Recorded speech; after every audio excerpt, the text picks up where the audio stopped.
Praise the lord. దేవునికి స్తోత్రం. ప్రభునామంలో అందరికీ శుభములు. గత శుక్రవారం గ్లిమ్స్ ఆఫ్ గ్లోరీ అనే మా ఛానల్ నుండి కీర్తనల గ్రంథం 24వ అధ్యాయం ధ్యానించుకున్నాము. నేటి వాక్య భాగం కీర్తనల గ్రంథం 25వ అధ్యాయము 1 నుండి 11 వరకు. నా ఆత్మను నీ తట్టు ఎత్తుకొనుచున్నాను అనే అంశమును ధ్యానిద్దాము. ఈ కీర్తన దావీదు రచించిన కీర్తన. దావీదు కుమారుడైన అబ్షాలోము తన తండ్రిపై తిరుగుబాటు చేసినప్పుడు దావీదు అనుచరులు కూడా శత్రుపక్షమునకు త్రిప్పివేయబడి దావీదును బాధించిన సందర్భంలో రచించిన కీర్తనగా ఈ కీర్తన గ్రాహ్యమగుచున్నది. కీర్తన 25 1 నుండి 3 వరకు. యెహోవా, నీ దిక్కునకు చూచి నా ఆత్మను ఎత్తుకొనుచున్నాను. నా దేవా, నీ యందు నమ్మిక ఉంచి ఉన్నాను. నన్ను సిగ్గుపడనీయకుము. నా శత్రువులను నన్ను గూర్చి ఉత్సహింపనీయకుము. నీ కొరకు కనిపెట్టు వారిలో ఎవడునూ సిగ్గునందడు. హేతువు లేకుండానే ద్రోహం చేయవారు సిగ్గునందుదురు. దావీదు సిగ్గు అవమానములలో చిక్కుబడి కృంగుదలలో ఉన్న సమయంలో దేవుని కొరకు ఎదురు చూస్తూ తన ఆత్మను దేవుని తట్టు ఎత్తుకొని ప్రార్థిస్తూ దేవుని సహాయం కొరకు కనిపెట్టుచున్నాడు. కీర్తన 121 1 2. కొండల తట్టు నా కన్నులెత్తుచున్నాను. నాకు సహాయము ఎక్కడి నుండి వచ్చును? యెహోవా వలననే నాకు సహాయం కలుగును. దావీదు దేవుని యందు దృఢమైన విశ్వాసం గలవాడు. నేను నీ యందు నమ్మిక ఉంచి ఉన్నాను గనుక నన్ను ఎన్నడూ సిగ్గుపడనివ్వద్దు. నాకు కీడు, అపకారం, నింద, అవమానం సంభవిస్తే నన్ను గూర్చి నా శత్రువులందరూ ఉత్సాహ సంతోషములతో ఉంటారు. నన్ను ప్రతి వ్యతిరేకత నుండి విడిపించి విశ్వాసఘాతకులు, ద్రోహులు అయిన నా శత్రువులకు సిగ్గు, అవమానం కలుగచేయి. నీ కొరకు కనిపెట్టు వారిలో ఎవరనూ సిగ్గునందరు కదా. నేను నీ అందరి భయముతో నా శత్రువులకు కూడా మేలు చేశాను.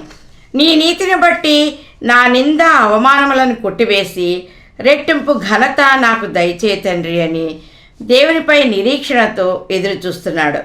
1 సమూయేలు 24:19. ఒకనికి తన శత్రువు దొరికిన ఎడల మేలు చేసి పంపివేయినా, ఈ దినమున నీవు నాకు చేసిన దానిని బట్టి యెహోవా ప్రతిగా నీకు మేలు చేయనుగాక అని సౌలు దావీదుతో అన్నాడు. కీర్తన 25 4 5. యెహోవా, నీ మార్గములను నాకు తెలియజేయము. నీ త్రోవలను నాకు తేటపరచుము. నన్ను నీ సత్యమును అనుసరింపచేసి నాకు ఉపదేశం చేయము. నీవే నా రక్షణకర్తవైన దేవుడవు. దినమెల్లా నీ కొరకు కనిపెట్టుచున్నాను. వ్యర్థమైన తలంపుల ప్రకారము నా ఇష్టానుసారముగా పయనించే వక్రమార్గము నాకు వద్దు ప్రభువా. ఈ శోధనలన్నిటినీ నీ సహాయంతో జయించుటకు నీ శక్తినివ్వండి. కఠిన శిలల వంటి కరకురాతి మార్గమైన అది యథార్థమైన త్రోవ అయితే నాకు తెలియచేసి నీ సహాయముతో నన్ను నడిపించు. శోధనలన్నిటిలో నాకు జయమిచ్చిన ఎడల నేను శుద్ధ సువర్ణముగా మారిపోతాను. అప్పుడే నీ హృదయానుసారుడుగా నేను నడుస్తాను. నీ ఆజ్ఞలు, కట్టడలు, నీ ఉపదేశములు నాకు బయలుపరిచి నన్ను నీ సత్యములో నడిపించు దేవా. నీవే నా రక్షణకర్తవు, విమోచకుడవు. నీ కొరకు ప్రతిదినం ఆశతో కనిపెట్టి ఎదురు చూస్తున్నాను. ఆశగల ప్రాణమును తృప్తిపరచగల దేవుడవు నీవే.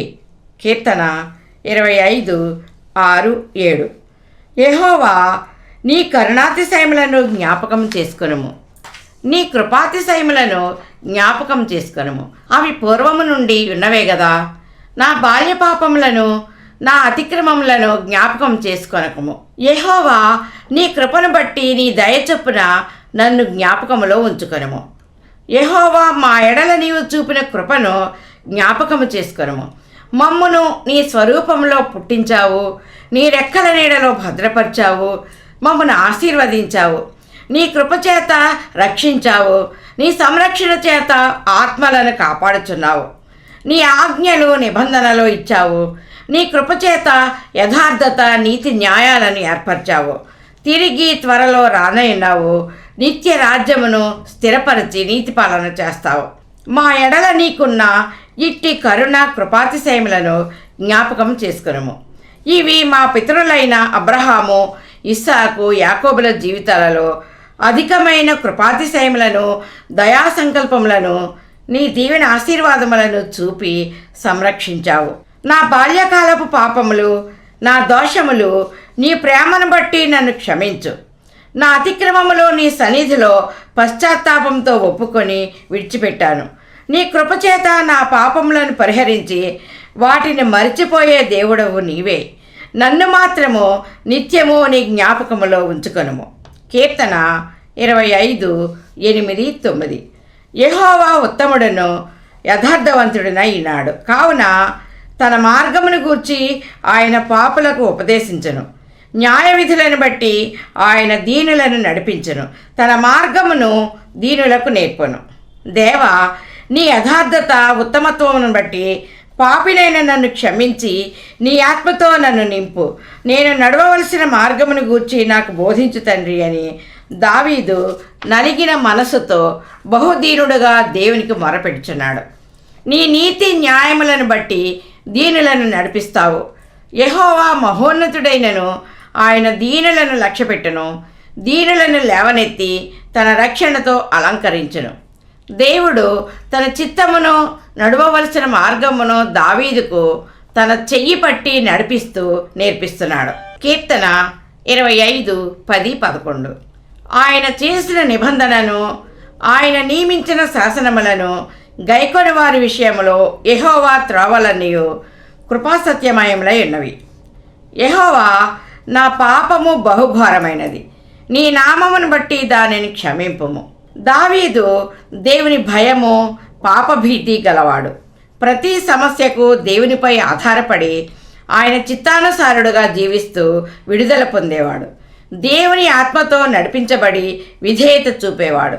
దేవా, నీవు నియమించిన శాసనములు, నీవు చేసిన నిబంధనలను గైకొని వారి త్రోవలలో నీ కృప, నీ సత్యము ఉంచి ఉన్నావని దావీదు తన అనుభవములను తెలియజేస్తున్నాడు.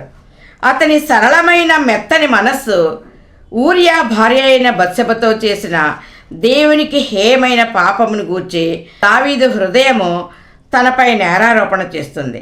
అపరాధ భావంతో కృంగి నలిగిపోతూ, నా పాపము బహుఘోరమైనది, యెహోవా నీ పరిశుద్ధమైన నామములో దానిని క్షమించు.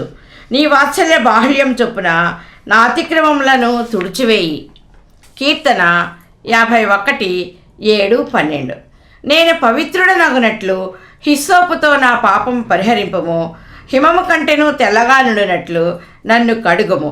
నీ రక్షణానందము నాకు మరలా పుట్టించుమని పశ్చాత్తాపంతో ప్రాధేయపడి దేవునికి ప్రార్థించి దావీదు విమోచించబడ్డాడు. నా వలె అతిక్రమం చేయవారికి నేను నీ త్రోవలను బోధిస్తాను, పాపులను నీ తట్టు త్రిప్పుతానని దేవునితో నిబంధన చేసుకున్నాడు. ఆత్మల భారము, సేవాకాంక్షను సంపాదించుకున్నాడు. దావీదు యెహోవా కొరకు ఎదురుచూచి నూతన మనస్సు, నూతన ఆత్మ, నూతన బలము పొందుకొని దేవుని కొరకు నూతన తీర్మానాలను చేసుకున్నాడు. దేవుని కొరకు కనిపెట్టి ఆయన మార్గములను గ్రహించి నడుచుకొనుచున్నాడు. కష్ట సమయాల్లో విశ్వాసంతో చేసిన ప్రార్థన ద్వారా సమస్యలన్నిటి నుండి విడుదల పొందుకున్నాడు. దావీదు వలె మనము మన హృదయము దేవుని తట్టు ఎత్తుకోవాలి. ఆయన సన్నిధిలో కనిపెట్టి మన దోషములను ఒప్పుకొని విడిచిపెట్టాలి. దేవునితో నూతన తీర్మానం చేసుకోవాలి. దావీదు యొక్క కన్నీటి ప్రార్థన, విశ్వాసము మనము నేర్చుకుందాం. ప్రార్థన చేసుకుందాం. మహాపరిశుద్ధుడు అయిన మా క్రీస్తు యేసు ప్రభువా, నీ నామమునకే స్తుతులు, స్తోత్రములు తండ్రి. నీ వాక్యము ద్వారా మాతో మాట్లాడుచు నీపై ఆధారపడి మా విశ్వాసమును బలపరుచుకొనుటకు కృప చూపండి దేవా. ఆశతో నీ తట్టు మా కన్నులు ఎత్తుకొనుటకు సహాయం చేయండి. నీ అందరి విశ్వాసము ద్వారా మా సమస్యలకు పరిష్కారము, విడుదలనిచ్చి నీ నామమునకు మహిమ తెచ్చుకొనమని యేసయ్య పరిశుద్ధ నామములో బ్రతిమాలు వేడుకొంచున్నాను తండ్రి. ఆమేన్. దేవుడు ఈ వాక్యమును ఫలింపచేయునుగాక. ఆమేన్. మీరు కూడా ఈ చిన్న పరిచర్యలో పాలు పొంది మేలు పొందాలని మా ఆకాంక్ష. మేలు పొందుకున్న ప్రతి ఒక్కరూ ప్రార్థన సహాయం కొరకు మాకు తెలియచేయండి. మా ఫోన్ నెంబర్ 8639839464.